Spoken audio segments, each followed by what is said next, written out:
Hi, good morning ಎಲ್ರಿಗೂ. ನನ್ನ ಹೆಸರು ಬಂದು ಮಲ್ಲಿಕಾ ಸಂತೋಷ್ ಅಂತ. ಸೊ ನಾನು ಬಂದು ವಿಶ್ವನಾಥ್ಪುರದಿಂದ ಮಾಡ್ತಿದ್ದೀನಿ ವಿಡಿಯೋನ. ಸೊ ಬಟ್ ನನ್ನ ಮದುವೆ ಮಾಡಿ ಕೊಟ್ಟಿರೋದು ಬಂದು ವಿಶ್ವನಾಥ್ಪುರಕ್ಕೆ. ಬಟ್ ನಾನು ಇರೋದು ಇಲ್ಲಿ ದೊಡ್ಡಬಳ್ಳಾಪುರದಲ್ಲಿ. ಸೊ ನನ್ನ ಸ್ವಂತ ಊರು, ನಮ್ಮಪ್ಪ ಅವರು ಬಂದು ವಿಜಯಪುರ. ಸೊ ಅಲ್ಲಿಂದ ಇಲ್ಲಿಗೆ ನನ್ನನ್ನು ಮದುವೆ ಮಾಡಿ ಕೊಟ್ಟಿದ್ದಾರೆ. ಸೊ ನಾನು ಓದಿರೋದು ಬಂದು CS ಇಂಜಿನಿಯರಿಂಗ್ ಚಿಕ್ಕಬಳ್ಳಾಪುರ SJCITಲಿ ಓದಿದ್ದೀನಿ. ಸೊ ನನಗೆ ಮದುವೆ ಆಗಿ 2 ಮಕ್ಕಳಿದ್ದಾರೆ. ಸೊ ಒಬ್ಬ ಫಸ್ಟ್ ಸ್ಟ್ಯಾಂಡರ್ಡ್ ಓದ್ತಿದ್ದಾನೆ, ಇನ್ನೊಬ್ಬ ಚಿಕ್ಕ ಮಗು 1 ಇಯರ್ ಪಾಪು ಇದೆ. ಸೊ ನಾನು ಈ ವಿಡಿಯೋ ಏನಕ್ಕೆ ಮಾಡ್ತಿದ್ದೀನಿ ಅಂದರೆ, ನಾನು ಹೊಸದಾಗಿ ಒಂದು ಯೂಟ್ಯೂಬ್ ಚಾನಲ್ನ ಓಪನ್ ಮಾಡಿದ್ದೀನಿ. ಸೊ ಅದು ನಾನು ಯೂಟ್ಯೂಬ್ ಚಾನಲ್ ಓಪನ್ ಮಾಡಿ ನಿಯರ್ಲಿ 1 ಮಂತ್ ಆಗ್ತಾ ಬಂದಿದೆ. ಬಟ್ ನನಗೆ ಇಂಟ್ರೊಡಕ್ಷನ್ ನಾನು ಅದು ಕೊಟ್ಟಿರಲಿಲ್ಲ. ಬಟ್ ನಾನು ಲಾಸ್ಟಲ್ಲಿ ವ್ಲಾಗ್ಸ್ ಮಾಡಿ ಲಾಸ್ಟಲ್ಲಿ ಒಂದು ಹೇಳ್ತಿದ್ದೆ, ಪ್ಲೀಸ್ ಶೇರ್ ಮಾಡಿ, ಸಬ್ಸ್ಕ್ರೈಬ್ ಮಾಡಿ ಅಂತ. ಸೊ ಅದಕ್ಕೆ ಯಾರೋ ಒಂದು ಕಮೆಂಟ್ ಹಾಕಿದರು. ಫಸ್ಟ್ ಟೈಮ್ ನನಗೊಬ್ಬರು ಕಮೆಂಟ್ ಮಾಡಿದ್ದು. ಬಟ್ ತುಂಬ ಖುಷಿ ಆಯಿತು ಕಮೆಂಟ್ ನೋಡಿ. ಯಾಕಂದರೆ ಫಸ್ಟ್ ಟೈಮ್ ಒಬ್ಬರು ಕಮೆಂಟ್ ಮಾಡಿದಾಗ ತುಂಬಾ ಖುಷಿ ಆಯಿತು. ಸೊ ನಿಮ್ಮ ಇಂಟ್ರಡಕ್ಷನ್ ಏನು ಅಂತ ಇಂಟ್ರಡಕ್ಷನ್ ಕೊಟ್ಟಿಲ್ಲ, ನೀವು ಯಾರು ಅಂತ ಗೊತ್ತಿಲ್ಲ. ಸೊ ನಾವು ಹೇಗೆ ನಿಮ್ಮ ವೀಡಿಯೋಸ್ನ ನೋಡಬೇಕು, ಸೊ ನಿಮ್ಮ ಇಂಟ್ರಡಕ್ಷನ್ ಏನು ಅಂತ ಕೊಡಿ, ನಮ್ಗೆ ಅನಿಸಿದ್ರೆ ನಾವು ಸಬ್ಸ್ಕ್ರೈಬ್ ಮಾಡ್ಕೊಳ್ತೀವಿ ಅಂತ ಹೇಳಿದರು. ಸೊ ಆ್ಯಕ್ಚುಲಿ ಅದು ನನ್ನ ಮಿಸ್ಟೇಕ್ ಆಗಿದೆ. I am really sorry. Introduction ಕೊಡಬೇಕಿತ್ತು, ಬಟ್ ನಾನು ಕೊಡೋಣ ಅಂದ್ಕೊಂಡು ಒಂದು ಸ್ವಲ್ಪ ಮುಂದಕ್ಕೆ ಹಾಕ್ಕೊಂಡು ಬಂದುಬಿಟ್ಟೆ. ಯಾಕಂದರೆ ಈ ಥರ ಫೇಸ್ ಟು ಫೇಸ್ ಮಾತಾಡೋಕ್ಕೆ ನನಗೆ ಸ್ವಲ್ಪ ನರ್ವಸ್ ಅನಿಸ್ತಿತ್ತು. ಸೊ ಇದೇ ಫಸ್ಟ್ ಟೈಮ್ ಈ ಥರ ಒಂದು ವಿಡಿಯೋ ಮಾಡಿ ಒಂದು ಸೋಷಿಯಲ್ ಮೀಡಿಯಾದಲ್ಲಿ ಹಾಕೋದು ಅನ್ನೋದು. ಅದೊಂಥರ ನನಗೆ ಈಗಲೂ ಕೂಡ ಒಂಥರ ನರ್ವಸ್ ಫೀಲ್ ಆಗ್ತಿದೆ. ಬಟ್ ಹೀಗೆ ನಾನು ಪೂಜೆಗೆ ಹೋಗ್ತಿದ್ದೆ. ಸೊ ಹಾಗೆ ಈ ಕಮೆಂಟ್ ಬಂದಿತ್ತಲ್ಲ, ಸೊ ನಮ್ಮ ಯಜಮಾನ್ರಿಗೆ ಹೇಳಿದ್ದಕ್ಕೆ ನಿಜ ಅದು ಯಾರೇ ಒಬ್ಬರು ಒಂದು ಪರ್ಸನ್ನ ನಂಬಿ ಏನಾದರೂ ಒಂದು ಟ್ರಸ್ಟ್ ಇರ್ತಾರೆ ಅಂತಂದರೆ, ಸೊ ನಿಮ್ಮ ಬಗ್ಗೆ ಅಟ್ಲೀಸ್ಟ್ ಏನಾದರೂ ಗೊತ್ತಿರಬೇಕು ಅವ್ರಿಗೆ. ಸೊ ಇಂಟ್ರಡಕ್ಷನ್ ಏನಿದೆ ಅದು ಕೊಡು ಅಂತ ಹೇಳಿದ್ರು. ಸೊ ಹಾಗೆ ಒಂದು ಸ್ವಲ್ಪ ಟೈಮ್ ಇರೋದ್ರಿಂದ ಈಗಲೇ ಕೊಟ್ಬಿಡೋಣ ಇಂಟ್ರಡಕ್ಷನ್. ನಾನು ಏನು ಮಾಡ್ಕೊಂಡಿದ್ದೆ, ನಮ್ಮ ಫ್ಯಾಮಿಲಿ ಬ್ಯಾಕ್ಗ್ರೌಂಡ್ ಏನು, ನಾನು ಈಗಲೇನು ಮಾಡ್ಬೇಕು ಅಂದ್ಕೊಂಡಿದ್ದೀನಿ, ಸೊ ಯೂಟ್ಯೂಬ್ ಚಾನಲ್ಗೆ ಏನಕ್ಕೆ ಬಂದೆ ಅನ್ನೋದನ್ನೆಲ್ಲ ಒಂದು ಸ್ವಲ್ಪ ಇಂಟ್ರಡಕ್ಷನ್ ಕೊಟ್ಬಿಡೋಣ ಅಂತ ಹೇಳಿ. ಸೊ ಇದು ಮೇಯ್ನಾಗಿ ನಾನು ಒಂದು ಕೊಡ್ಬೇಕು ಅಂದ್ಕೊಂಡಿದ್ದೆ, ಬಟ್ ಇನ್ನೂ ಮುಂದಕ್ಕೆ ಕೊಡ್ತಿದ್ದೆ. ಬಟ್ ಯಾರು ಕಮೆಂಟ್ ಹಾಕಿದ್ರಿ ಅವ್ರಿಗೆ I am really thank you. So ಇಷ್ಟು ಬೇಗ ಒಂದು ಇಂಟ್ರಡಕ್ಷನ್ ಕೊಡ್ತಿದ್ದೀನಿ. ಸೊ ಆಲ್ರೆಡಿ ನಾನು ಒಂದು ಸ್ವಲ್ಪ ವ್ಲಾಗ್ಸ್ನ ಮಾಡಿ ಹಾಕಿದೆ, ನನ್ನ ಡೈಲಿ ವ್ಲಾಗ್ಸ್ನ, ಒಂದು ಸ್ವಲ್ಪ ನಾನು ಅಡುಗೆ ಮಾಡೋದನ್ನೆಲ್ಲ ಕುಕ್ಕಿಂಗ್ ವ್ಲಾಗ್ಸ್ನೂ ಹಾಕಿದ್ದೀನಿ. ಸೊ ಅದನ್ನು ಇಷ್ಟಪಟ್ಟಿದ್ದಾರೆ ಜನ. ಇಷ್ಟಪಟ್ಟಿಲ್ಲ ನಾನು ನಿಜವಾಗ್ಲೂ ಹೇಳಲ್ಲ. 1 ಮಂತ್ಗೆ ಒಂದು ಸ್ವಲ್ಪ ಜನ ನನ್ನನ್ನು ನೋಡಿ ನನಗೊಂದಷ್ಟು ಜನ ಪ್ರೀತಿ ಕೊಟ್ಟಿದ್ದಾರೆ. ನಿಜವಾಗ್ಲೂ ಖುಷಿ ಅನ್ನಿಸ್ತು. ಬಿಕಾಸ್ ನಾನು CSE ಮಾಡಿಕೊಂಡು ಯೂಟ್ಯೂಬ್ ಚಾನಲ್ನ ಓಪನ್ ಮಾಡೋದೇನೋ ನೀವು ಕೇಳ್ಬೋದು. ಬಟ್ ಇಂಜಿನಿಯರಿಂಗ್ ಮಾಡ್ಕೊಂಡಿರೋರು ಎಲ್ರಿಗೂ ಕೆಲಸ ಸಿಗುತ್ತೆ ಅನ್ನೋದು ಗ್ಯಾರಂಟಿ ಇಲ್ಲ. ಈಗ ಕೆಲಸಕ್ಕೆ ಹೋಗ್ತಿರೋರೇ ಕೆಲಸದಿಂದ ವಾಪಸ್ ಬರ್ತಿದ್ದಾರೆ. ಅಂಥದ್ದವರು ಮಾಡ್ಕೊಂಡು ಕೆಲಸಕ್ಕೆ ಹೋಗ್ಬೇಕು ಅನ್ನೋದೇನೂ ಇಲ್ಲ. ನಮ್ಮ ಮನೇಲಿ ಯಾವುದೇ ಥರ ರೆಸ್ಟ್ರಿಕ್ಷನ್ಸ್ ಇರಲಿಲ್ಲ, ನೀವು ಕೆಲಸಕ್ಕೆ ಹೋಗಬೇಡ ಅಂತ. ಸೊ ಓಕೆ, ನಾರ್ಮಲಾಗಿ ಎಲ್ರಿಗೂ ಆಗೋ ಥರ ನನಗೂ ಕೂಡ ಮದುವೆ ಆಯಿತು. ಓಕೆ, ನನ್ನ ಲೈಫ್ ಈಗ ಸ್ಟಾರ್ಟ್ ಆಗಿದೆ. ಸೊ ಬಟ್ ಮನೇಲಿರೋದು ನನಗೆ ಸ್ವಲ್ಪ ಬೇಜಾರು, ಡೈಲಿ ಮನೇಲಿರಬೇಕು, ಏನು ಮಾಡೋದು ಅಂತ. ಬಟ್ ಇಲ್ಲೇ ಅಂದರೆ ನಮ್ಮ ಅಪ್ಪ ಅವರು ಒಂದು ಸ್ವಲ್ಪ ಅವ್ರಿಗೆ ನಮ್ಮ ಊರಲ್ಲಿ ಹೋದ್ರೇ ಅಪ್ಪ ಅವ್ರಿಗೆ ಒಂದು ಸ್ವಲ್ಪ ಮರ್ಯಾದೆ ಜಾಸ್ತಿ. ಯಾಕಂದರೆ ಒಂದು ಸ್ವಲ್ಪ ಅಪ್ಪ ಅವರು ತುಂಬ ಕೆಳಗಿನ ಮಿಡ್ಲ್ ಕ್ಲಾಸ್ ಅಂದರೆ ಲೋವರ್ ಮಿಡ್ಲ್ ಕ್ಲಾಸ್ ಅಂತ ಒಂದು ಮಿಡ್ಲ್ ಕ್ಲಾಸಿಂದ ಇವತ್ತೊಂದು ನಮ್ಮಪ್ಪ ಅವರು ಒಂದು ಕೈ ಕೆಳಗಡೆ ಒಂದಷ್ಟು ಜನ ಕೆಲಸ ಮಾಡ್ತಿದ್ದಾರೆ ಅಂತಂದರೆ ಅಂದರೆ ಹೆಂಗೆ ಹೇಳ್ಬೇಕು ಅನ್ನೋದು ಗೊತ್ತಿಲ್ಲ. ಒಂದಷ್ಟು ಜನಕ್ಕೆ ನಮ್ಮಪ್ಪ ಇನ್ಸ್ಪಿರೇಷನ್ ಅಂತಲೇ ಹೇಳ್ಬೋದು. ಸೊ ಆ ಥರ ಅವ್ರ ಮಗಳಾಗಿರೋ ನಾನು ಏನು ಮಾಡಿದೆ ಅಂತ ನನಗೆ ನಾನೇ ಕ್ವಶನ್ ಹಾಕ್ಕೊಂಡಾಗ ಏನೂ ಮಾಡಿಲ್ಲ ನಾನು. ಬಟ್ ನಾನು ಫಸ್ಟಿಂದ ಅಂದ್ಕೊಂಡು ಬಂದಿದ್ದು ಏನು ಅಂದರೆ, ಏನು ಮಾಡ್ತೀನೋ ಏನು ಬಿಡ್ತೀನೋ ನಮ್ಮ ಅಪ್ಪನಿಗೆ ಒಳ್ಳೆ ಹೆಸರು ತರಬೇಕು, ಒಳ್ಳೆ ಮರ್ಯಾದೆ ತರಬೇಕು ಅಂತ. ಸೊ ಅಂದ್ಕೊಂಡಿದ್ದೆ. ಬಟ್ ಅದು ಬರೀ ಓದೋದು, ಮದುವೆ ಆಗೋದು, ಚೆನ್ನಾಗಿರೋದು ಅಂತಲ್ಲ ಅಂತ ನನಗೆ ಈಗ ಒಂದು ರಿಯಲೈಸ್ ಆಗ್ತಿದೆ.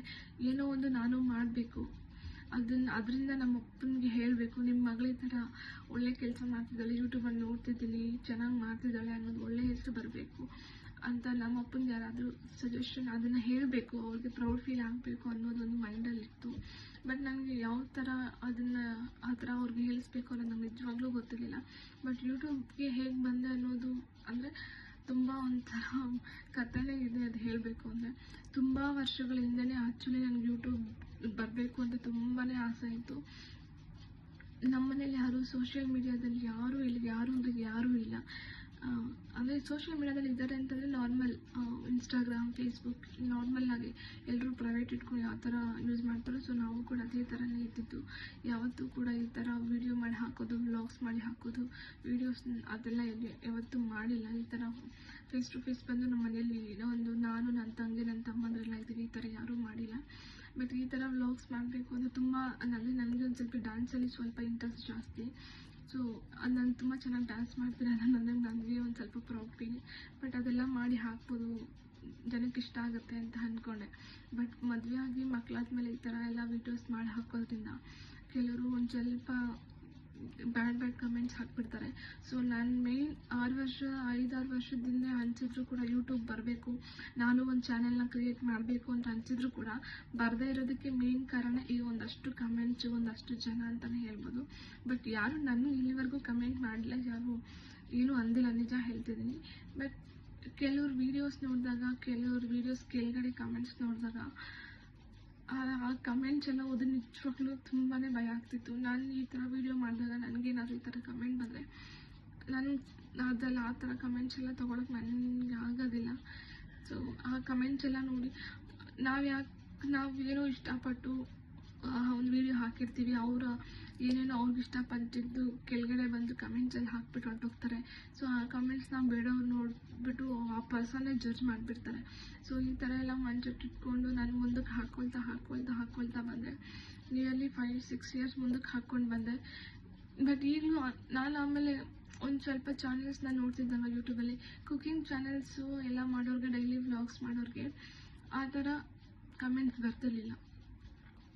ತುಂಬ ಒಳ್ಳೆ ಕಮೆಂಟ್ಸ್ ಬರ್ತಿದ್ರು. ಇನ್ನು ಅವ್ರಿಗೆ ಒಳ್ಳೆ ಇದು ಕೊಡ್ತಿದ್ರು, ನೀವು ಹಿಂಗೆ ಮಾಡಿ, ಹಂಗೆ ಮಾಡಿ, ಆ ಥರ ವ್ಲಾಗ್ ಮಾಡಿ, ಈ ಥರ ವ್ಲಾಗ್ ಮಾಡಿ ಅಂತ. ಸೊ ಅದು ನನಗೆ ತುಂಬಾ ಇಷ್ಟ ಆಯಿತು. ಸರಿ, ಈ ಥರ ಡೈಲಿ ವ್ಲಾಗ್ಸ್ಗೆ ತುಂಬ ಚೆನ್ನಾಗಿ ನೀಟಾಗಿ ಮಾಡಿದ್ರೆ ಜನಕ್ಕೆ ಇಷ್ಟ ಆಗುತ್ತೆ. ಈ ಥರ ಅಡುಗೆ ಮಾಡೋದ್ರ ಬಗ್ಗೆ ಏನಾದರೂ ಮಾಡಿ ಹಾಕಿದ್ರೆ ಜನಕ್ಕೆ ಇಷ್ಟ ಆಗುತ್ತೆ. ಸೊ ಈ ಥರ ಮಾಡಿ ಹಾಕ್ಬೋದು. ಸೊ ನನಗೇನು ಒಂದು ಇಷ್ಟ ಅಂತ ಇತ್ತು, ನಾನು ಯೂಟ್ಯೂಬಲ್ಲಿ ಚಾನಲ್ ಕ್ರಿಯೇಟ್ ಮಾಡಬೇಕು, ನನ್ನೂ ಒಂದಷ್ಟು ಜನ ಪ್ರೀತಿ ಮಾಡಬೇಕು ಅಂತ ಏನಿತ್ತು, ಸೊ ಅದನ್ನು ಇದ್ರ ಮುಖಾಂತರ ಮಾಡ್ಬೋದು ಅಂತ ನನಗೆ ಅನಿಸ್ತು. ಸೊ ಅನ್ನಿಸ್ದಾಗ ಆ್ಯಸ್ ಯೂಶ್ವಲ್ ಮದುವೆ ಆದಮೇಲೆ ಪರ್ಮಿಷನ್ಸ್ ಒಂದಷ್ಟು ಜನ ಹತ್ರ ಪರ್ಮಿಷನ್ ತೊಗೊಳ್ಳೇಬೇಕಾಗುತ್ತೆ. ಸೊ ನಾನು ಫಸ್ಟ್ ಕೇಳಿದ್ದು ಆ ಸೆಕೆಂಡ್ ನನಗೆ ಅನಿಸು, ಆ ಸೆಕೆಂಡ್ ಹೋಗಿ ನಮ್ಮ ಯಜಮಾನ್ರನ್ನ ಕೇಳಿದೆ. ಸೊ ನನಗೆ ಈ ಥರ ಯೂಟ್ಯೂಬ್ ಚಾನಲ್ ಏನು ಮಾಡ್ಬೇಕು ಅಂದ್ಕೊಂಡಿದ್ದೀನಿ, ಮಾಡ್ತೀನಿ ಅಂತ. ಸೊ ಏನು ಮಾಡ್ತೀಯ ಅಂತ ಅವ್ರು ಕೇಳಿದರು. ಬೇಡ ಅಂತ ಅನ್ನೋದು ಏನು ಕೇಳಿಲ್ಲ, ಜಸ್ಟ್ ನಾನು ಹೋಗಿ ಕೇಳ್ತಾನೆ ಏನು ಮಾಡ್ತೀಯ ಅಂತ ಕೇಳಿದ್ರು. ಈ ಥರ ಅಡುಗೆ ಮಾಡ್ತೀನಿ ಫಸ್ಟು ಅಂತ ಹೇಳಿದೆ. ಸರಿ ಅಂದರೆ ನನಗೆ ಒಂದು ಸ್ವಲ್ಪ ಫೈತು, ಫೇಸ್ ನೋಡಿ ಮಾಡಿದರೆ ಮತ್ತೇನಾದರೂ ಕಮೆಂಟ್ಸ್ ಹಾಕ್ಬೇಕು, ಅದು ಇನ್ನೂ ನಮ್ಮ ಮೈಂಡ್ ಸೆಲೆಕ್ಟಲ್ಲಿ ನಾನು 100% ಕೂತ್ಕೊಂಡ್ಬಿಟ್ಟಿತ್ತು. ಕಮೆಂಟ್ಸ್ ಹಾಕ್ಬಿಡ್ತಾರೆ, ನಾನು ಎಲ್ಲಾದರೂ ಹೋಗ್ಬೇಕಾದಾಗ ಅವ್ರ ಯಾರಾದರೂ ಕಮೆಂಟ್ ಓದಿ ಅದ್ರ ಮೇಲೆ ಯಾರಾದರೂ ಜಡ್ಜ್ ಮಾಡಿಬಿಡ್ತಾರೆ ಹೊರಗಡೆ ಹೋದಾಗ ಅನ್ನೋದೊಂದಿತ್ತು. ಅದಕ್ಕೆ ಫೇಸ್ ತೋರಿಸ್ದಿರ ನಾನು ಕುಕಿಂಗ್ ಚಾನಲ್ನ ಸ್ಟಾರ್ಟ್ ಮಾಡ್ತೀನಿ ಅಂತ ಹೇಳಿ ಸ್ಟಾರ್ಟಿಂಗ್ ಒಂದು 4-5 ವೀಡಿಯೋಸ್ನ ಅಡುಗೆ ಮಾಡಿ ಹಾಕಿದ್ದೆ. Not bad. ನನಗಿರೋ ಸಬ್ಸ್ಕ್ರೈಬರ್ಸಲ್ಲಿ ವ್ಯೂಸ್ ಎಷ್ಟಿತ್ತೋ ಅಷ್ಟು ಹೋಯಿತು.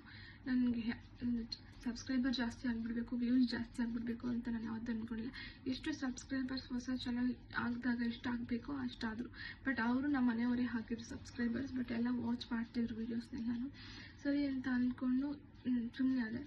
ಆಮೇಲೆ ನಮ್ಮ ಯಜಮಾನ್ರು ಹೇಳಿದ್ರು, ಫೇಸ್ ತೋರಿಸಿ ಮಾಡಿಸ್ಬೋದಲ್ಲ, ಏನಾದ್ರಲ್ಲಿ ಏನಿದೆ, ನಾವೇನು ತಪ್ಪು ಮಾಡ್ತಿದ್ದೀವಿ, ವ್ಲಾಗ್ ಮಾಡ್ತಿದ್ದೀವಿ, ಏನು ಅವ್ರಿಗೆ ಅಡುಗೆ ಮಾಡ್ತಿದ್ದೀವಿ, ಅದರಲ್ಲಿ ಏನು ತಪ್ಪಿದೆ, ಜನಕ್ಕಿನ್ನೂ ಈ ಥರ ಇಲ್ಲ ನಿನ್ನ ಕಡೆಯಿಂದ ಏನಾದರೂ ಅಡುಗೆ ಮಾಡಬೇಕಾದ್ರೆ ತಪ್ಪಾಗಿದ್ರೆ ಅವರು ನಿನಗೆ ಈ ಥರ ಅಲ್ಲಮ್ಮ, ಈ ಥರ ಅಂತ ಹೇಳ್ತಾರೆ ಅಂತ ಹೇಳಿದರು.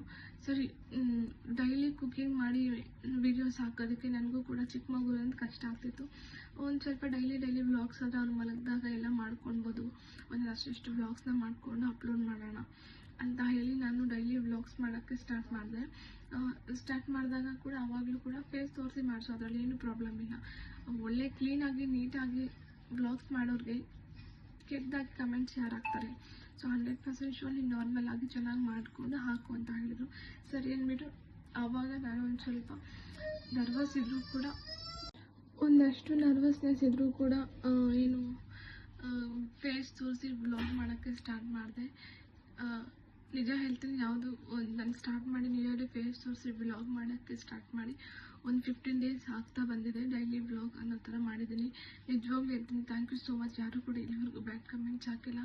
ನನಗೆ ಅದು ಇವಾಗಲೂ ಇದೆ. ಅಂಥದ್ದಕ್ಕೂ ಚೆನ್ನಾಗಿ ಮಾಡ್ತಿದ್ದೀನಿ. ಯಾವುದಾದ್ರು ವಲ್ಗರ್ ಇನ್ನೊಂದು ಎಲ್ದಿರ ಚೆನ್ನಾಗಿ ಮಾಡ್ತಿದ್ದೀನಿ, ಅದಕ್ಕೂ ಏನಾದರೂ ಬ್ಯಾಡ್ ಕಮೆಂಟ್ಸ್ ಹಾಕ್ಬಿಡ್ತಾರೆ ಅನ್ನೋದು ಒಂದು ಭಯ ಇನ್ನೂ ಇದೆ. ಸೊ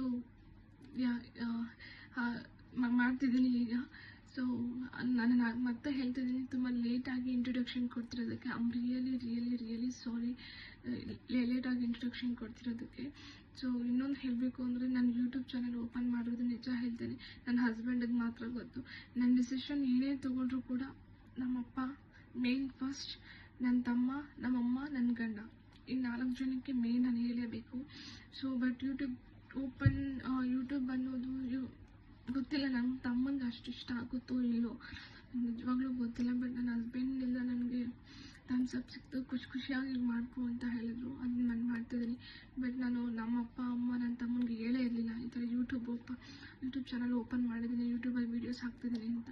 ಬಟ್ ನಿಜವಾಗ್ಲೂ ಹೇಳ್ತೀನಿ, ಅದು ಒಂಥರ ಏನೇ ಡಿಸಿಷನ್ ತೊಗೊಂಡ್ರು, ಏನೇ ಮಾಡಿದ್ರು ಕೂಡ, ನನ್ನ ಮದುವೆ ಆಗಿರೋ ನನ್ನ ಗಂಡನ ಹತ್ರ ಮಚ್ಚಿಟ್ರು ಕೂಡ ಪಪ್ಪನ ಹತ್ರ ಹೇಳಬೇಕು ಅನ್ನೋದೊಂದು ಫಸ್ಟಿಂದ ನಾನು ಅಂದ್ಕೊಂಡು ಬಂದಿದ್ದ ರೀತಿ ಅದು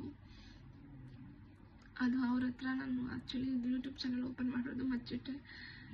ಐ ಆಮ್ ರಿಯಲಿ ಸಾರಿ ಪಾಪ. ಮಚ್ಚಿಟ್ಟಾಗ ಸರಿ ಅಂದ್ಬಿಟ್ಟು ಅವ್ರಿಗೆ ಹೇಳೇ ಇರಲಿಲ್ಲ. ನಾನು ಒಂದು ವಿಡಿಯೋ ಹಾಕಿದ್ದೆ, ಒಂದು 3-4 ಅಡುಗೆ ಮಾಡಿದ ವಿಡಿಯೋ ಹಾಕಿದ್ಮೇಲೆ ನಮ್ಮ ಮನೇಲಿ ಎಲ್ಲರೂ ಕೂಡ ಆಂಜನೇಯ ಫೇವ್ರೇಟ್, ಆಂಜನೇಯ ದೇವರು ಅಂದರೆ ಎಲ್ರಿಗೂ ತುಂಬಾ ಇಷ್ಟ. ಅದರಲ್ಲೂ ನಮ್ಮ ಮನೆ ಹತ್ರ ಒಂದು ಆಂಜನೇಯ ದೇವರಿದೆ. ನಮ್ಮ ಜೀವನದಲ್ಲಿ ಒಂದಷ್ಟು ಪವಾಡಗಳನ್ನೇ ಮಾಡಿಬಿಟ್ಟಿದ್ದಾನೆ ಅಂತಲೇ ಹೇಳ್ಬೋದು. ಸೊ ಅದನ್ನು ನನ್ನ ರಿಯಲ್ ಲೈಫಲ್ಲಿ ಆಗಿರೋದನ್ನು ಜನಗಳಿಗೆ ಹೇಳೋಣ, ಒಂದಷ್ಟು ಜನಕ್ಕೆ ಭಕ್ತಿ ಕಡಿಮೆ ಆಗ್ತದೆ, ಅದನ್ನೆಲ್ಲ ಒಂದು ಸ್ವಲ್ಪ ಹೇಳೋದ್ರಿಂದ ಅಟ್ಲೀಸ್ಟ್ ಯಾರೋ ಒಬ್ರಿಗಾದರೂ ಕೆಟ್ಟ ಮನಸ್ಥಿತಿಯಲ್ಲಿರೋರಿಗೆ ಒಂದು ಒಳ್ಳೆ ರೀತಿಯಲ್ಲಿ ಒಂದು ಪಾಸಿಟಿವಿಟಿ ಅನ್ನೋದು ಬರುತ್ತೆ ಅಂದ್ಕೊಂಡು ನಾನು ಅದನ್ನು ಬ್ಲಾಗ್ ಮಾಡಿ ವಿಡಿಯೋ ಮಾಡಿ ಹಾಕಿದ್ದೆ. ಅದು ನಂಗೆ ನಿಜವಾಗ್ಲೂ ಗೊತ್ತಿಲ್ಲ, ನಮ್ಮಮ್ಮ ವಿಡಿಯೋನ ನೋಡಿದ್ದಾರೆ. ನಮ್ಮಮ್ಮ ವಿಡಿಯೋ ನೋಡಿ ಒಂದಿನ ಆದಮೇಲೆ ಅಂದರೆ ಡೈಲಿ ಫೋನ್ ಮಾಡ್ತಿದ್ರು, ಬಟ್ ವಿಡಿಯೋ ನೋಡಿ ಒಂದಿನ ಆದಮೇಲೆ ನನಗೆ ಫೋನ್ ಮಾಡಿ ಹೇಳಿದ್ರು, ಏನು ಆಂಜನೇಯಂದು ವಿಡಿಯೋ ಮಾಡಿ ಹಾಕಿದ್ದೀಯಾ, ಏನಕ್ಕೆ ಹಾಕಕ್ಕೆ ಹೋಗಿದ್ದು ಅಂತ ಹೇಳಿದ್ರು. ಆ ಮಾತು ಹೇಳಿದ್ರಲ್ಲ, ಏನಕ್ಕೆ ಹಾಕಕ್ಕೆ ಹೋಗಿದ್ದು ಅಂತ ನಿಜವಾಗ್ಲೂ ಸಖತ್ ಅಪ್ಸೆಟ್ ಆಯಿತು. ಅಯ್ಯೋ ವ್ಲಾಗ್ ಮಾಡೋದು ಇಷ್ಟ ಅಲ್ವಾ, ಇವ್ರು ಇವಾಗ ಕ್ಯಾನ್ಸಲ್ ಮಾಡಿಬಿಡ್ತಾರೆ. ಆಲ್ರೆಡಿ ನನ್ನ ಚಾನಲ್ ಕ್ರಿಯೇಟ್ ಮಾಡಿ ಒಂದು 30-40 ಜನ ಸಬ್ಸ್ಕ್ರೈಬರ್ ಆಗಿಬಿಟ್ಟಿದ್ದಾರೆ. ಸೊ ಇವಾಗ ಅಮ್ಮನಿಗೆ ಇಷ್ಟ ಇಲ್ವೇನೋ, ಸೊ ಅವ್ರು ಬೇಡ ಅಂದಮೇಲೆ ನಾನು ಸ್ಟಾಪ್ ಮಾಡಲೇಬೇಕು. ಇಲ್ಲ ಅಂದ್ಬಿಟ್ಟು ಅವ್ರನ್ನ ನಾನು ಎದುರಾಕೊಂಡು ಮಾಡೋದಕ್ಕಾಗೋದಿಲ್ಲ. ಅವ್ರಿಗೆ ಇಷ್ಟ ಅಲ್ಲ, ಇಷ್ಟ ಇಲ್ಲ ಅಂತಲೇ ಅಂದ್ಕೊಂಡು ನಮ್ಮ ಮಾಡಿದೆ. ನಮ್ಮ ಆಂಜನೇಯಂದು ಎಲ್ರಿಗೂ ಗೊತ್ತಾಗಲಿ, ದೇವ್ರ ಮೇಲೆ ಭಕ್ತಿ ಆಗಲಿ ಅಂದರೆ ಏನು ಅಂತಂದ್ಬಿಟ್ಟು ಸುಮ್ಮನೆ ಅದು ಕ್ಯಾಶುವಲ್ ಆಗಿ ಅಂದ್ಬಿಟ್ಟು ಸರಿ ಮಾಡ್ಕೊ, ಅದರಿಂದ ಏನೂ ತೊಂದರೆ ಮಾಡ್ಕೊಬೇಡ, ನಿನ್ಗೆ ಇಷ್ಟ ಆಗಿದ್ದೀನಿ ಮಾಡ್ಕೊ, ತೊಂದರೆ ತೊಗೊಂಡ್ಬೇಡ ಅಂತ ಹೇಳಿದ್ರು. ನಿಜವಾಗ್ಲೂ ಐ ಆಮ್ ವೆರಿ ಹ್ಯಾಪಿ. ಅಮ್ಮನ ಹತ್ರದಿಂದ ಒಂದು ಗ್ರೀನ್ ಸಿಗ್ನಲ್ ಸಿಕ್ಕಿದ್ದು ತುಂಬ ಅಂದರೆ ತುಂಬಾ ಖುಷಿ ಆಯಿತು. ಥ್ಯಾಂಕ್ ಯು ಸೋ ಮಚ್ ಅಮ್ಮ. ಆಮೇಲೆ ಪಪ್ಪನಿಗೆ ಹೇಳಿರಲಿಲ್ಲ. ಸೊ ಪಪ್ಪ ಹೊಸದಾಗಿ ಐಫೋನ್ ತೊಗೊಂಡಿದ್ರು. ಪಪ್ಪನ ಹತ್ರ ಆಲ್ರೆಡಿ ಐಫೋನ್ ಇತ್ತು, ಮತ್ತು ಹೊಸದಾಗಿ ಅದು ಲಾಂಚ್ ಆಯಿತು ಅಂತ ಐಫೋನ್ ತೊಗೊಂಡ್ರು. ಸೊ ನಾನು ಈ ಫೋನ್ ಇರುತ್ತಲ್ಲ ಪಪ್ಪ ನನಗೆ ಕೊಡು ಅಂತ ಕೇಳಿದೆ. ಏನಕ್ಕೆ ಅವಾಗ ಇನ್ನೂ ಏನು ಸಸ್ಪೆನ್ಸಾಗಿ ಮಾಡ್ಬೋದು ಅಂತ ಹೇಳ್ಬಿಟ್ಟು ಹೇಳಿದೆ, ವೀಡಿಯೋಸ್ ಮಾಡ್ಕೊಳ್ಳೋಕ್ಕೆ ಅಂತ. ಸೊ ಆವಾಗ ಕೇಳಿದ್ರು, ಏನಕ್ಕೆ ಏನು ವೀಡಿಯೋಸ್ ಮಾಡ್ತಿದ್ದೀಯ ಅಂತ. ಸೊ ಈ ಥರ ಕುಕ್ಕಿಂಗ್ ವ್ಲಾಗ್ಸ್ ಮಾಡ್ಬೇಕು ಅಂದ್ಕೊಂಡಿದ್ದೀನಿ ಪಪ್ಪ, ಆಲ್ರೆಡಿ ಸ್ಟಾರ್ಟ್ ಮಾಡಿದ್ದೀನಿ ಅಂತ ಹೇಳಿದ್ದಕ್ಕೆ ಹೌದಾ ಅಂದ್ಬಿಟ್ಟು ಅವಾಗ ನಾನು ಯೂಟ್ಯೂಬಲ್ಲಿ ಪಪ್ಪನಿಗೆ ತೋರಿಸಿದೆ. ಸರಿ ಇನ್ನೂ ಚೆನ್ನಾಗಿ ಮಾಡು ಅಂತ ಹೇಳಿ ಅಪ್ರಿಸಿಯೇಷನ್ ಮಾಡಿದರು. Thank you so much. ನಾನು ಎಲ್ಲೂ ಕೂಡ ಪಪ್ಪನಿಗೆ ಈ ಥರ ಥ್ಯಾಂಕ್ ಯು ಕೇಳಿಲ್ಲ, ಫೇಸ್ ಟು ಫೇಸ್ ಇದ್ದಾಗೂ ಥ್ಯಾಂಕ್ ಯು ಕೇಳಿಲ್ಲ. ಎಲ್ಲನೂ ಕೊಟ್ಟಿದ್ದಾರೆ, ಬಟ್ ಯಾವತ್ತೂ ಕೂಡ ಥ್ಯಾಂಕ್ ಯು ಕೇಳಿಲ್ಲ. ಒಂದು ಮಾತು ಕೂಡ ಬೇಡ ಏನು ಅಂದೆ. ಇದು ನನಗೆ ಸಪೋರ್ಟ್ ಮಾಡಿದ್ರು. ಥ್ಯಾಂಕ್ ಯು ಪಪ್ಪ, ಥ್ಯಾಂಕ್ ಯು ಸೋ ಮಚ್. ಮತ್ತು ಸರಿ ಅಂದ್ಬಿಟ್ಟು ನನಗೆ ಫೋನ್ ಕೊಟ್ಟರು ಕೂಡ ಅದೇ ಫೋನಲ್ಲಿ ವೀಡಿಯೋ ಮಾಡ್ತಿದ್ದೀನಿ. ಆಮೇಲೆ ನನ್ನ ತಮ್ಮನಿಗೆ ನನಗೆ ಎಲ್ರಿಗೂ ಒಪ್ಸೋದು ಒಂದೇ, ಆದರೆ ಅವ್ನಿಗೊಬ್ಬನಿಗೆ ಒಪ್ಸೋದು ನನಗೆ ಒಂದು ತಲೆ ನೋವು ಕೆಲಸ ಅಂತಲೇ ಹೇಳ್ಬೋದು. ಬಟ್ ಈ ಥರದ್ರಲ್ಲಿ ಅವನೊಂದೊಂದು ಇಷ್ಟನೇ ಪಡಲ್ಲ. ಬಟ್ ನಾನು ಅವ್ನಿಗೆ ಹೇಳೋದೇ ಬೇಡ, ಹಂಗೆ ಗೊತ್ತಾಗ್ಬಿಟ್ಟು ಬೇಕಾದ್ರೆ ನನಗೆ ಹೇಳಿ, ಬಟ್ ನಾನಾಗೆ ಹೇಳೋದು ಬೇಡ ಅಂತ ಹೇಳ್ಕೊಂಡು ನಿಜವಾಗ್ಲೂ ನನ್ನ ಹತ್ರ ಮಚ್ಚಿಟ್ಟಿದ್ದೀನಿ, ಹೇಳಿರಲಿಲ್ಲ. ಮಚ್ಚಿಟ್ಟಿದ್ದರೆ ನನ್ನ ಪಡಕ್ಕೆ ನಾನು ಇಡ್ತಾ, ಅವ್ನ ಪಡಕ್ಕೆ ಅವ್ನು ಇಡ್ತಿದ್ದೆ. ಯಾವತ್ತೂ ಈ ಥರ ಚಾನಲ್ ನಾನು ಕ್ರಿಯೇಟ್ ಮಾಡಿದ್ದೀನಿ ಅಂತಲೇ ಹೇಳಿಲ್ಲ. ಬಟ್ ಅವನಿಗೆ ಅಮ್ಮ ಹೇಳಿದ್ದಾರೆ. ಬಟ್ ಅಮ್ಮ ಕೇಳಿದಾಗ ಏನು ವೀಡಿಯೋಸ್ ಮಾಡ್ತಿದ್ದೆ ಯೂಟ್ಯೂಬಲ್ಲಿ ಚಾನಲ್ ಕ್ರಿಯೇಟ್ ಮಾಡಿದ್ದಂತೆ ಅಂತ. ಅಂತ. ಬಟ್ ಅವ್ನು ಹೇಳ್ದೆ ನನಗೆ, ಹೊಸ ಮನೆಗೆ ಹೋದ್ಮೇಲೆ ಚಾನಲ್ ಕ್ರಿಯೇಟ್ ಮಾಡ್ಬೋದಿತ್ತಲ್ಲ, ಹಳೆ ಮನೆಯಲ್ಲಿ ಪಾಪ ಅವ್ರಿಗೂ ಡೈಲಿ ನೀನು ಮಾಡೋದನ್ನೇ ನೋಡ್ಕೊಂಡಿರೋಕೆ ಅವ್ರಿಗೂ ಬೋರ್ ಆಗುತ್ತೆ. ಹೊಸ ಮನೆಯಲ್ಲಿ ಅಂದರೆ ಇನ್ನೂ ಹೊಸದಾಗಿರ್ತಿತ್ತು, ಇನೋವೇಷನ್ ಅದು ಇದು ಎಲ್ಲ ಇರ್ತಿತ್ತು, ಅವೆಲ್ಲ ಮಾಡ್ಬೋದಿತ್ತಲ್ಲ ಅಂತ ಹೇಳ್ದ. ನಿಜವಾಗ್ಲೂ ಒಂದೊಂದು ಈ ಥರ ಮಾತು ಕೇಳಿದಾಗ ತುಂಬ ಖುಷಿ ಆಗುತ್ತೆ. ಯಾಕಂದ್ರೆ ಅವ್ರು ಒಪ್ಪೋದೇ ಇಲ್ಲ ಅಂದ್ಕೊಂಡಿರೋರು ಒಪ್ಪಿದಾಗ ಆಗುತ್ತಲ್ಲ. ಸೊ ನನಗೆ ಆ ಖುಷಿ ಯಾವಾಗ ಆಗ್ತಿದೆ ಗೊತ್ತಾ, ಒಂದೊಂದು ಯಾವುದೋ 2-3 ವೀಡಿಯೋಕ್ಕೆ 4-5 ದಿನದಲ್ಲಿ ಒಂದೊಂದು ವೀಡಿಯೋಗೆ ಒಬ್ಬೊಬ್ರು ಸಬ್ಸ್ಕ್ರೈಬರ್ ಆದರು. ನನಗೊಂದು 15 ಡೇಸಿಂದ ಸಬ್ಸ್ಕ್ರೈಬರ್ಸ್ ಯಾರೂ ಜಾಸ್ತಿನೇ ಆಗಿಲ್ಲ. ನಾನು ಸ್ವಲ್ಪ ಲೋ ಫೀಲ್ ಆಗಿದ್ದೆ. ಯಾವುದೋ ಒಂದು ಶಾರ್ಟ್ ಹಾಕಿದ್ದೆ, ಅದಕ್ಕೆ 3 ಸಬ್ಸ್ಕ್ರೈಬರ್ ಆದರು. ನಿಜವಾಗ್ಲೂ ಆವಾಗ ನಮ್ಮ ತಂದೆ ಒಪ್ಕೊಂಡಾಗ, ನನ್ನ ತಮ್ಮ ಅಮ್ಮ ಒಪ್ಕೊಂಡಾಗ ಆಗಿದ್ದ ಖುಷಿ ನನಗೆ ಮತ್ತೆ ಆ ಸಬ್ಸ್ಕ್ರೈಬ್ ಮಾಡ್ಕೊಂಡಾಗ ಖುಷಿ ಆಯಿತು. ಸೊ ಯಾರು ಮಾಡ್ಕೊಂಡಿದ್ರೆ ಅವ್ರಿಗೆ ನಿಜವಾಗ್ಲೂ thank you so much. So ಹಾಗೆ ನಮ್ಮ ಮನೆಯವ್ರಿಗೆ ನಾನು ಹೇಳಿದ ರೀತಿ ಅದಿತ್ತು. ಸೊ ನನ್ನ ತಮ್ಮ ಕೂಡ ಹೇಳಿದ, ಹುಷಾರಾಗಿ ಮಾಡ್ಕೊಂಡೋಗು, ಕ್ಲೀನಾಗಿ ಮಾಡ್ಕೊಂಡೋಗು, ನೀಟಾಗಿ ಮಾಡ್ಕೊಂಡೋಗು, ಯಾವುದ್ರ ಬಗ್ಗೆ ತಲೆ ಕೆಟ್ಕೊಂಡ್ಬೇಡ ಅಂತ ಹೇಳಿದ. ಸೊ ನಾನು ಇನ್ನು ಕೆಲವ್ರಿಗೆ ಅರ್ಥ ಆಗದಿರ್ಬೋದು, ಯೂಟ್ಯೂಬ್ನೇ ಯಾಕೆ ನೀವು ಆಯ್ಕೆ ಮಾಡಿಕೊಂಡ್ರಿ, ಯೂಟ್ಯೂಬ್ ಬರಬೇಕು ಅಂತ. ಮಕ್ಕಳಿರೋದ್ರಿಂದ, ಒಬ್ಬ ಮಗ ಸ್ಕೂಲ್ಗೆ ಹೋಗೋದ್ರಿಂದ, ಒಬ್ಬ ಮಗ ಮನೇಲಿರೋದ್ರಿಂದ, ಸೊ ನಾನು ಇಲ್ಲಿ ಹೊರಗಡೆ ಹೋಗೋಕ್ಕಾಗಲ್ಲ. ಮಗ ಇರೋದ್ರಿಂದ ನಾನು ಮನೇಲಿ ಇರಬೇಕು. ಸೊ ಮನೆಯಲ್ಲೇ ಇದ್ದು ನನಗೆ ಒಂದಷ್ಟು ಸಿಗೋ ಫ್ರೀ ಟೈಮಲ್ಲಿ ನಾನು ಏನು ಮಾಡ್ಕೊಳ್ಬಹುದು, ನನಗೇನು ಇಂಟ್ರೆಸ್ಟ್ ಇದೆ ಅಂತ ಯೋಚನೆ ಮಾಡಿದಾಗ ನನಗೆ ಇದ್ರ ಕಡೆ ಗಮನ ಬಂದಿದ್ದು. ಸೊ ಯಾಕಂದರೆ ನನಗೂ ಫ್ರೀ ಇರಬೇಕು, ನನಗೆ ಇಂಟ್ರೆಸ್ಟ್ ಇರಬೇಕು. ಸೊ ನನಗೆ ಮಾಡೋಕ್ಕಾಗಬೇಕು, ಆ ಥರದ್ದೇ ತೊಗೊಬೇಕು. ಇವಾಗ ನಂಗೆ ಫ್ರೀ ಇದೆ, ನಂಗೆ ಬಟ್ ಇದ್ರ ಇಂಟ್ರೆಸ್ಟ್ ಇಲ್ಲ, ನಾನು ಮಾಡ್ತೀನಿ ಅಂದರೆ ಅದು ಸಕ್ಸಸ್ ಆಗೋದೇ ಇಲ್ಲ. ಸೊ ಅದಕ್ಕೆ ಇದೆಲ್ಲನೂ ಇದ್ದಿದ್ದರಿಂದ ನಾನು ಯೂಟ್ಯೂಬ್ ಚಾನಲ್ನ ಕ್ರಿಯೇಟ್ ಮಾಡಿಕೊಂಡು ಯೂಟ್ಯೂಬಲ್ಲಿ ಬಂದಿದ್ದು. ಸೊ ಅದಕ್ಕೆ ಈ ಯೂಟ್ಯೂಬ್ ಚಾನಲ್ ಎಲ್ಲ ರೀತಿಯಲ್ಲೂ ಇರುತ್ತೆ. ಡೈಲಿ ವ್ಲಾಗ್ಸ್ ಇರುತ್ತೆ, ನನ್ನ ಮಕ್ಕಳದ್ದು ಹಾಕ್ತೀನಿ, ನಮ್ಮ ಮನೆ ಫಂಕ್ಷನ್ಸ್ದೆಲ್ಲ ವ್ಲಾಗ್ಸ್ ಮಾಡಿ ಹಾಕ್ತೀನಿ, ಕುಕ್ಕಿಂಗ್ ಹಾಕ್ತೀನಿ. ಯಾಕಂದರೆ ನಾನು ಇನ್ನೂ ಹೊಸದಾಗಿ ಮೊನ್ನೆವರೆಗೂ ಹೊಸದಾಗಿ ವೀಡಿಯೋಸ್ ನೋಡಿಕೊಂಡು, ಕುಕ್ಕಿಂಗ್ ಚಾನಲ್ಸ್ ನೋಡ್ಕೊಂಡು ನಾನು ಅಡುಗೆ ಕಲ್ತಿರೋದು. ಸೊ ನಮ್ಮ ಆ್ಯಕ್ಚುಲಿ ಹೇಳಬೇಕಂದ್ರೆ ನನ್ನ ಊಟ ನಮ್ಮ ಮನೇಲಿ ಎಲ್ಲರೂ ಅಂದರೆ ತುಂಬಾ ಇಷ್ಟಪಟ್ಟು ತಿಂತಾರೆ. ಎಕ್ಸ್ಪೆಷಲಿ ನಾನ್ ವೆಜ್ ಅಂತ ತುಂಬ ಚೆನ್ನಾಗಿ ಮಾಡ್ತೀನಿ ಅಂತ ಎಲ್ಲರೂ ಕೂಡ ಹೇಳ್ತಾರೆ.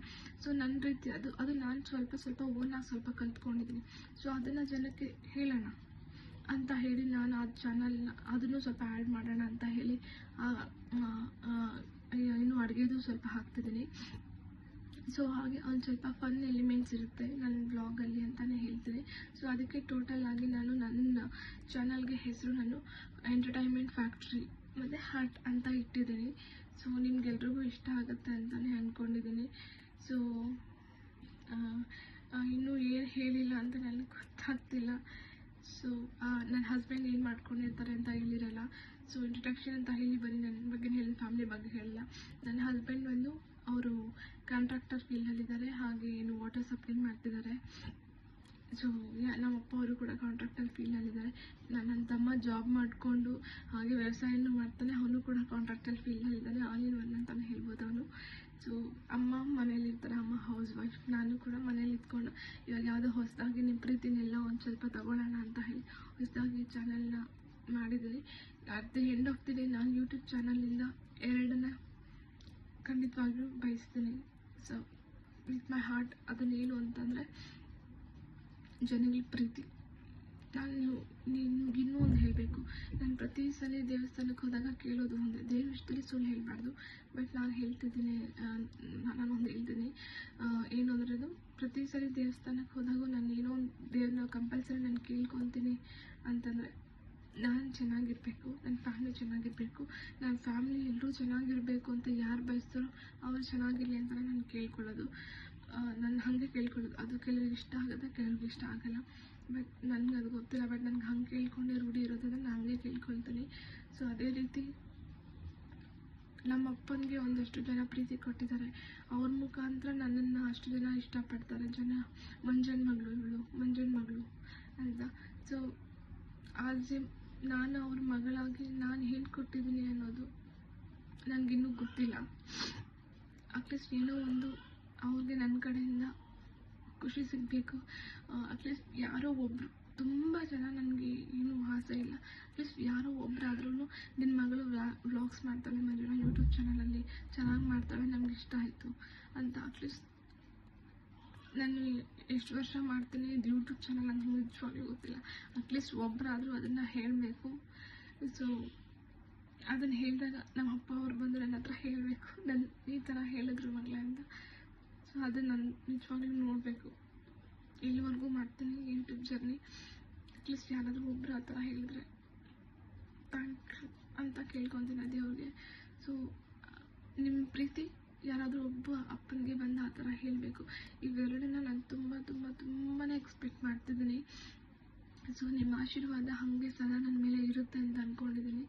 So thank you so much. ಇನ್ನೂ ಏನಾದರೂ ನರ್ವಸಲ್ಲಿ ಏನೇನು ಮಾತಾಡಿದ್ದೀನಿ ಅಂತಲೂ ಗೊತ್ತಿಲ್ಲ. ನಿಜವಾಗ್ಲೂ ಏನಾದರೂ ಮಿಸ್ಟೇಕ್ ಆಗಿದ್ರೆ, ಏನಾದರೂ ತಪ್ಪು ಮಾತಾಡಿದರೆ ನಿಜವಾಗ್ಲೂ ಕ್ಷಮಿಸಿ. ಸೊ ಇನ್ನೂ ಏನಾದರೂ ಇನ್ಫಾರ್ಮೇಷನ್ ಈ ನರ್ವಸಲ್ಲಿ ಹೇಳೋದ್ರಲ್ಲಿ ಮರ್ತೋಗಿದ್ರೆ ದಯವಿಟ್ಟು ಕಮೆಂಟ್ ಹಾಕಿ, ಈ ಥರ ನೀವು ಹೇಳಿಲ್ಲ ಹೇಳಿ ಅಂತ. ನಿಜವಾಗ್ಲೂ ಕಮೆಂಟಲ್ಲಿ ನಾನು ನಿಜವಾಗ್ಲೂ ಎಲ್ರಿಗೂ ರಿಪ್ಲೈ ಕೊಡ್ತೀನಿ. ನಾನು ನಿಜವಾಗ್ಲೂ ಯಾರಾದರೂ ಕಮೆಂಟ್ ಮಾಡಿದಾರೆ ಅಂತ ನಿಜವಾಗ್ಲೂ ಡೈಲಿ ನೋಡ್ತೀನಿ. ಯಾರಾದರೂ ಒಬ್ಬರು ಕಮೆಂಟ್ ಮಾಡಿದ್ರೆ ತುಂಬಾ ಖುಷಿ ಆಗುತ್ತೆ. ಸೊ ಖುಷಿನ ಸ್ವಲ್ಪ ನನಗೂ ಕೂಡ ಕೊಡಿ. ಸೊ ಹಾಗೆ ನನ್ನ ಚಾನಲ್ ನಿಮಗೆಲ್ಲ ಇಷ್ಟ ಆಗುತ್ತೆ ಅಂತಲೇ ಅಂದ್ಕೊಂಡಿದ್ದೀನಿ. ಸೊ ಇಷ್ಟ ಆದರೆ ಪ್ಲೀಸ್ ಶೇರ್ ಮಾಡಿ, ಸಬ್ಸ್ಕ್ರೈಬ್ ಮಾಡಿ. ಹೊಸದಾಗಿ ಯೂಟ್ಯೂಬ್ ಚಾನಲ್ಗೆ ಎಂಟ್ರಿ ಕೊಟ್ಟಿದ್ದೀನಿ. ನಾನು ಕೂಡ ಯೂಟ್ಯೂಬ್ ಫ್ಯಾಮಿಲಿಗೆ ಎಂಟ್ರಿ ಕೊಟ್ಟಿದ್ದೀನಿ. ಸೊ ನನ್ನೂ ಕೂಡ ಒಳ್ಳೆ ಮನಸ್ಸಿಂದ ಖುಷಿಯಾಗಿ ಸ್ವಾಗತ ಮಾಡ್ಕೊಳ್ಳಿ. So thank you so much. ಹಾಗೆ ಐ ಆಮ್ ರಿಯಲಿ ಸಾರಿ ಇಷ್ಟು ಲೇಟಾಗಿ ಇಂಟ್ರೊಡಕ್ಷನ್ ಕೊಡ್ತಿರೋದಕ್ಕೆ. And thank you